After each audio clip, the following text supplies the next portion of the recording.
रानो चिड़िया की दो बेटियां थीं। एक का नाम गुड़िया चिड़िया और दूसरी का नाम मीना चिड़िया था। गुड़िया चिड़िया को गरीब पक्षी पसंद थे। वो बहुत अच्छी और नेक दिल थी। लेकिन उसकी बहन मीना चिड़िया अमीर पक्षियों से दोस्ती करती, अमीरों के साथ जंगल घूमने जाती। वो बहुत ज्यादा घुमंडी भी थी। गुड़िया और मीना बेटी, जब भी जंगल घूमने जाओ तो गरीब पक्षियों का ख्याल रखा करो। मम्मा, मैंने कल एक गरीब भूखे पक्षी को खाना दिया था। मम्मा, इन गरीबों से संबंध बनाकर आखिर मिलता ही क्या है। मैं तो अमीरों से दोस्ती करूंगी। मैं तो हमेशा अमीर पक्षियों के साथ ही रहूंगी। बेटी, गरीब पक्षियों का ख्याल रखने से दिल को सुकून मिलता है और जो नेकी हम गरीबों के साथ करते हैं हमें उसका सिला भी जरूर मिलता है।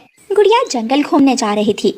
गरीब मैना के दो बच्चे भूखे बैठे हुए थे। उनकी मम्मा बीमार थी। वो छोटे छोटे बच्चे गुड़िया चिड़िया से कहते हैं, छोटी बहन चिड़िया, हम भूखे हैं, हमें खाना ला कर दे, हमारी मम्मा बीमार है। ठीक है मेरे छोटे दोस्तों, मैं अभी आपके लिए खाना लाती हूँ। गुड़िया वहाँ से चली जाती है और जंगल की दूसरी तरफ पेड़ से दो फल तोड़कर वापस आती है। गुड़िया मैना के बच्चों को भोजन दे देती है। बच्चे बहुत खुश होते हैं। बच्चों को मीठा फल खाते हुए देखकर गुड़िया को बहुत खुशी मिलती है। ऐसे ही मीना चिड़िया से गरीब बूढ़ी चिड़िया कहती है, बेटी, ये लकड़ियाँ भारी हैं, मेरी मदद करो। मेरी ये लकड़ियाँ मेरे घर तक छोड़ आओ। माँ जी, अगर लकड़ियाँ उठा नहीं सकती हो तो जंगल में लकड़ियाँ काटने क्यों आई थी? मैं कोई नौकर हूँ तुम्हारी जो ये लकड़ियाँ उठाकर तुम्हारे घर छोड़ कर आऊँ? बेटी, मेरे घर में मेरे दो छोटे छोटे पोते हैं, मैं उनके लिए काम करने जंगल आती हूँ, तो फिर किसी और से मदद लो, मैं तो झरने पर जा रही हूँ। ऐसे कहते हुए मीना चिड़िया वहाँ से चली जाती है। सब अपने घर में बैठे हुए थे कि जंगल में एक गरीब कवि जिसका नाम गोरी कवि था, वो अपने बेटे के साथ चिड़िया के घर आती है। गुड़िया और मीना, आज मेरे बेटे जग्गू का जन्मदिन है, तुम दोनों बहनें जरूर आना। मैं तो नहीं आऊंगी मम्मा, मुझे गरीबों के घर जाना अच्छा नहीं लगता। मीना बेटी, ऐसी बातें ना किया करें। गोरी बहन, आप जाएं, मैं शाम को अपनी दोनों बेटियों को लेकर आ जाऊंगी। जग्गू भाई, मैं आपके साथ मिलकर घर को सजाऊंगी। मैं आपका जन्मदिन धूमधाम से मनाऊंगी। मेरा बेटा खुश हो जाएगा। चिड़िया बहन, हम गरीबों के पास है ही क्या सिवाय खुशियों के। मैं इंतजार करूंगी। गोरी कवि वहाँ से चली जाती है। गुड़िया और मीना, ये लो अपने अपने पैसे और जग्गू के जन्मदिन के लिए अच्छे अच्छे से गिफ्ट्स ले आओ। मीना चुप करके पैसे पकड़ लेती है। दोनों मीना और गुड़िया घर से निकलती हैं। गुड़िया बाजार जाकर अपने पैसों से जग्गू के घर को सजाने के लिए गुब्बारे और झंडियाँ लेती है और जग्गू के लिए गिफ्ट भी। मीना बहन, आप जग्गू के लिए क्या लेकर जाओगी? मैंने कहा था ना कि मैं गरीबों के जन्मदिन पर नहीं जाती। मैं तो अपनी सहेली पिंकी के साथ पिज्जा खाने जा रही हूँ। मीना ऐसे कहते हुए वहाँ से चली जाती है। मीना की सहेली पिंकी भी एक अमीर चिड़िया थी। वो बन ठन कर बैठी हुई थी। बहुत अच्छा किया जो तुम उस गरीब जग्गू के जन्मदिन पर नहीं गई। मुझे तो नफरत है इन गरीब पक्षियों से। मुझे भी। फिर दोनों सहेलियाँ पिज्जा खाने चली जाती हैं। शाम हो जाती है। गुड़िया ने जग्गू कव्वे के घर को अच्छी तरह सजा लिया था। गुड़िया बेटी, मीना अभी तक क्यों नहीं आई?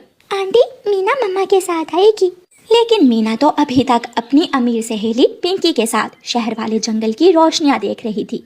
ये मीना अभी तक लौट कर नहीं आई। मैंने कहा भी था कि समय पर घर आ जाना। मम्मा चिड़िया अकेली ही गोरी कव्वी के घर जग्गू का जन्मदिन मनाने चली जाती है। गुड़िया और गुड़िया की मम्मा जग्गू को गिफ्ट्स देती हैं। गरीब गोरी कव्वी के पास केक लाने को तो पैसे नहीं थे, इसलिए उसने कुछ दाने मकई के एक प्लेट में रखे हुए थे। सब एक एक दाना मकई का खाते हैं और चले जाते हैं। ऐसे ही दिन गुजरते गए और फिर एक दिन पिंकी, जो मीना की अमीर सहेली थी, मीना से कहती है, मीना मेरी सहेली, मैं चाहती हूँ कि अब तुम मेरी भाभी बन जाओ। मैं मम्मा को तुम्हारे घर लेकर आऊंगी अपने भाई के लिए तुम्हारा रिश्ता मांगने। मुझे बहुत खुशी होगी कि मेरी शादी एक अमीर परिवार में हो रही है। हम सब हमेशा ऐसे ही खुश रहेंगे। फिर घर जाकर मीना अपनी मम्मा से बात करती है। मम्मा, मेरी सहेली है ना पिंकी, वो मुझे अपनी भाभी बनाना चाहती है। बेटी, वो परिवार इतना अच्छा नहीं है। लड़का चिड़ा कोई काम धंधा करता नहीं है। मम्मा, अगर वो काम नहीं करता तो वो सब इतने अमीर कैसे हैं? पिंकी के पास इतने सारे पैसे होते हैं, वो मुझे हर रोज पिज्जा खिलाती है। बेटी, इस बात का मुझे नहीं पता, लेकिन मुझे ये रिश्ता पसंद नहीं है। वो है ना मेरी सहेली का बेटा मिठू, वो बहुत अच्छा है। मैं तुम्हारी शादी उससे कर दूंगी। मम्मा, मैं किसी मिठू जैसे गरीब पक्षी से कभी भी शादी नहीं करूंगी। मम्मा बेचारी क्या करती, जवान संतान के सामने माता पिता को हार मानना ही पड़ती है। वो मान जाती है। दूसरे दिन पिंकी और उसकी माँ उनके घर आती हैं। मेरे घर के सामने तुम्हारा घर तो तिनकों का घोंसला लग रहा है। बहन जी, मेरा घर भी इतना बुरा तो नहीं है। मेरे मोहल्ले में सबसे बड़ा घर मेरा है। होगा, लेकिन आंटी आप मीना से पूछ लें। हम तो सुबह शाम फलों के जूस पीते हैं और आपने हमारे सामने पानी का जग भर कर रख दिया है। मम्मा, आप भी ना मेरी सहेली के लिए पानी ले आई, जूस भी तो ला सकती थी। जली कटी बातें सुनाकर मीना की सहेली पिंकी और उसकी मम्मा चली जाती हैं। 2 दिन बाद मीना की शादी पिंकी के भाई से हो जाती है। मीना पहले दिन अपने ससुराल के घर में ब्याह कर आई थी और पहले ही दिन उसकी सास मीना से लड़ाई शुरू कर देती है। अगर तेरी माँ को ये नहीं मालूम कि अमीरों से मिलते कैसे हैं, तो शादी की बात क्यों की थी? आंटी, मेरी शादी की बात तो पिंकी ने खुद शुरू की थी। हाय हाय, इतना बड़ा झूठ! मम्मा, ये झूठ बोल रही है। सुन ले मीना, अब तुम मेरी सहेली नहीं, मेरी भाभी हो। अगर दोबारा मेरे बारे में कोई गलत बात की तो मैं तुम्हारी चोंच तोड़ दूंगी। अपने ससुरालियों का ये व्यवहार देखकर मीना तो हैरान थी। मीना का पति नशा करता था। वो जब घर में आता है तो आते ही गिर जाता है। अंधी हो, मेरे बेटे को उठाने में मेरी मदद करो। मीना ये सब देखकर बहुत दुखी हो जाती है, लेकिन अब वो क्या कर सकती थी। मीना एक अलग कमरे में रहने लगती है। कोई भी घर में उससे बात ना करता था। वो तन्हा रह गई थी। अब जाकर उसे एहसास हुआ था कि केवल अमीरी देखकर ही संबंध नहीं बनाने चाहिए। दूसरों से संबंध बनाने के लिए उनका दिल भी देखा जाता है। अमीर होना या गरीब होना बात की बात है, पक्षियों का अच्छा होना जरूरी होता है। मीना बहुत उदास रहने लगी थी। जो पिंकी उसकी पक्की सहेली थी, वो उसे मुंह तक भी ना लगाती थी। एक दिन मीना अपनी माँ से मिलने चाहती है। माँ, मुझे माफ कर दे। शायद मेरा पिंकी के भाई से शादी करने का फैसला गलत था। मुझे पहचान ही ना हो सकी। अब मुझे मालूम हुआ है कि पक्षी अमीर हो या ना हो, लेकिन दिल का अमीर होना बहुत जरूरी होता है। मीना की मम्मा मीना को गले से लगा लेती है और गुड़िया बेचारी बहुत परेशान बैठी ये सब सुन रही थी। प्यारे दोस्तों, इस कहानी को लाइक, अपने दोस्तों के साथ शेयर और चैनल को सब्सक्राइब करना बिल्कुल मत भूलना। आपका धन्यवाद। चिड़िया और कौवे ने सांझी गेहूं की फसल बोई हुई थी। फसल अब पककर तैयार थी और चिड़िया को अपनी फसल समेटने की बहुत चिंता हो रही थी। चिड़िया कौवों के पास जाती है। गोरी और कालू, फसल पककर तैयार हो गई है। अब हमें जल्द से जल्द अपनी फसल काटनी होगी। चिड़िया, एक तो तुम हर काम में बहुत जल्दी करती हो। अभी तो पूरे जंगल में गेहूं की फसल खड़ी है। 1-2 दिन में हम भी काट ही लेंगे अपनी गेहूं की फसल। मैं लोहार चाचा के पास जा रही हूँ दारंती लेने, और आप शाम तक रस्सियाँ इकट्ठी कर लें। हमारे पास समय बहुत कम है। चिड़िया वहाँ से चली जाती है। कालू जी, चिड़िया तो लोहार के पास चली गई है। क्यों ना हम चिड़िया के आने से पहले पहले सांझी फसल में से कुछ फसल चुरा लें। गोरी, उपाय तो अच्छा है, मगर किसी ने देख लिया तो फिर क्या होगा? जब कोई देखेगा तो फिर देखा जाएगा। ऐसे गोरी और कालू कौवा फसल चुराने चले जाते हैं। कौवा और कौवी जल्दी जल्दी से जाकर फसल काटने लगते हैं। चाचा लोहार पक्षी, मुझे 3 दरंतियाँ अच्छे से तेज करके दे दे। चिड़िया, सभी पक्षी गेहूं की फसल काट रहे हैं, इसलिए मेरे पास तैयार दरंती तो नहीं है। तुम्हें शाम तक इंतजार करना होगा। चाचा लोहार, मैं वहाँ थोड़ी दूर छाँव में बैठ जाती हूँ और आप मुझे दरंती तैयार कर दें। थोड़ी दूर चिड़िया एक पेड़ की छाँव में बैठ जाती है। चिड़िया नहीं जानती थी कि दुष्ट कौवे तो फसल चुरा रहे हैं। पास से गुजरता हुआ तोता कौवों को फसल काटता हुआ देखकर वहाँ आ जाता है। कौवो, तुम फसल काट रहे हो और चिड़िया कहाँ है? तोते, चिड़िया है। तोते, चिड़िया को तेज बुखार था, इसलिए हमने सोचा कि फसल हम ही काट लेते हैं। क्या बात है, आजकल तो कौवे भी काम करने लगे हैं। तोता वहाँ से चला जाता है। शाम के बाद चिड़िया भी दरंती लेकर आ जाती है। कौवे चुराई हुई फसल से दाना अलग करके दाना अपने घर ले जाते हैं। मैं दरंती घर में रखकर एक बार अपनी फसल देखाती हूँ। जब चिड़िया खेत में आती है तो खेत में आधी से ज्यादा फसल ना देखकर चिड़िया रोने लग जाती है। ये कौन हमारी फसल चुरा कर ले गया? मैं अभी जाकर कौवों को बताती हूँ। चिड़िया जल्दी जल्दी से कौवों के पास जाती है। कौवे अपने घर के बाहर ही बैठे हुए थे। गोरी, कालू भैया, किसी ने हमारी फसल चुरा ली है। मैं तो चाचा लोहार के पास गई हुई थी और कोई चोर हमारी फसल चुरा ले गया। चिड़िया, अब रोने धोने से कुछ नहीं होगा। जो फसल बची है उसे हम कल काट कर आपस में बांट लेंगे। निराश होकर चिड़िया अपने घर की तरफ जा रही थी कि रास्ते में चिड़िया को तोता मिल जाता है। चिड़िया, तुम क्यों रो रही हो? मैंने कौवों के खेत में सांझी गेहूं की फसल बोई थी। कोई चोर आज आधी से ज्यादा फसल चुरा कर ले गया है। मगर वो फसल तो कौवों ने खुद काटी है। ये सुनकर चिड़िया हैरान हो जाती है। क्या? ये तुम क्या कह रहे हो तोते भैया? मैंने आज खुद कौवों को फसल काटते हुए देखा है। इसका मतलब वो कौवे मुझे उल्लू बना रहे हैं। मैं भी बाकी की फसल कल कौवों से बांट लूंगी और अपनी फसल अलग से काट लूंगी। रात को गोरी कौवी और कालू कौवा अपने घर में बैठे हंस रहे थे। गोरी गोरी आधी फसल चुरा ली और आधी हम चिड़िया से बांट कर ले लेंगे। हाँ कालू जी, सारा काम किया चिड़िया ने और दानों से घर भर जाएगा हमारा। दूसरे दिन सुबह सवेरे ही चिड़िया कौवों के घर आ जाती है। वो घर के दरवाजे पर दस्तक देती है। चिड़िया, इतनी सुबह सुबह ही आ गई हो, थोड़ा सो तो लेने देती हमें। मुझे तोते ने सब बता दिया है, तुम दोनों ने ही फसल चुराई है। मैं अब तुम्हारे साथ मिलकर काम नहीं करूंगी। आप खेत में आकर अपनी फसल मुझसे बांट ले। हाय हाय, कितना झूठा है वो तोता। मैं देख लूंगी उस मोटी चोंच वाले तोते को। मैं घर के अंदर देखती हूँ, तुमने दाने जरूर घर में ही छुपा कर रखे होंगे।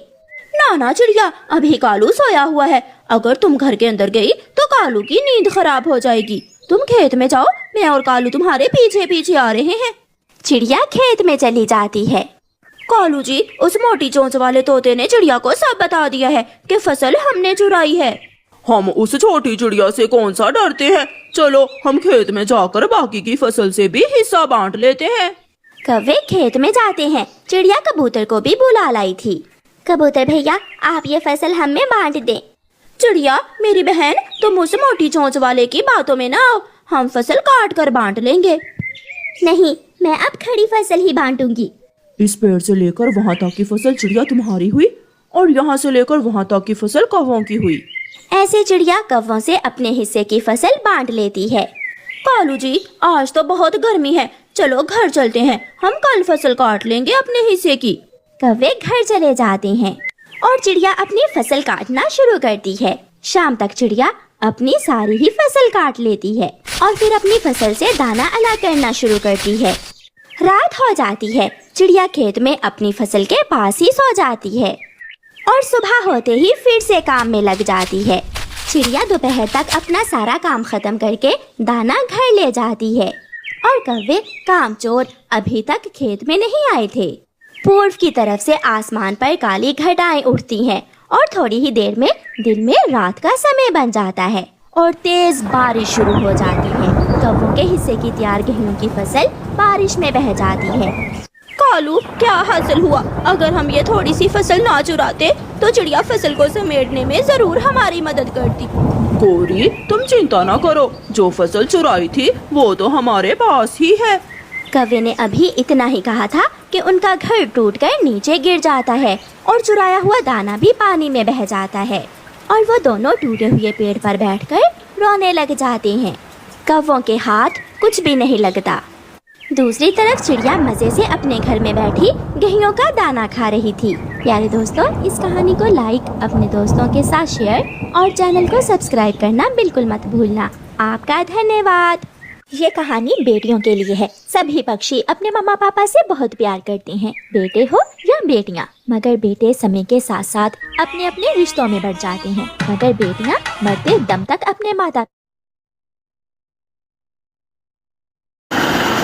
तो हेलो गाइस, स्वागत है आपका एक और नए वीडियो में। तो गाइस, यहाँ पे अभी आवाज नहीं आ रहा है।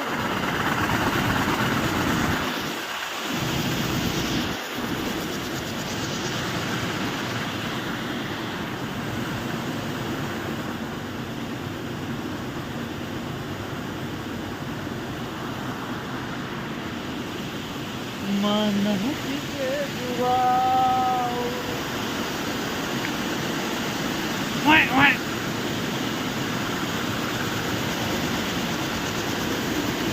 आज से अपना वादा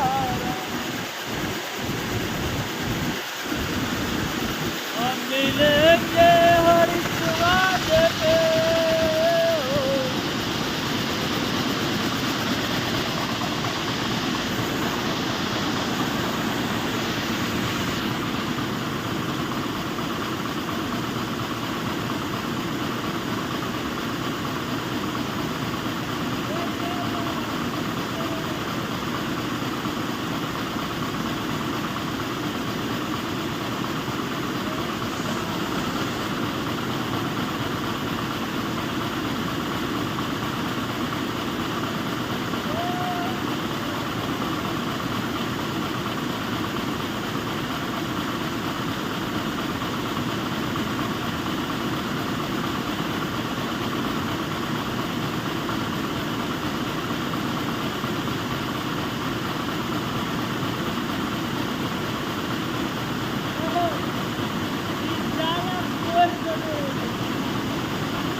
गाइस इसको मैं अभी बराबर कर दिया हूँ।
गाइस अभी मैं पंखे को झाड़ू मारने जा रहा हूँ।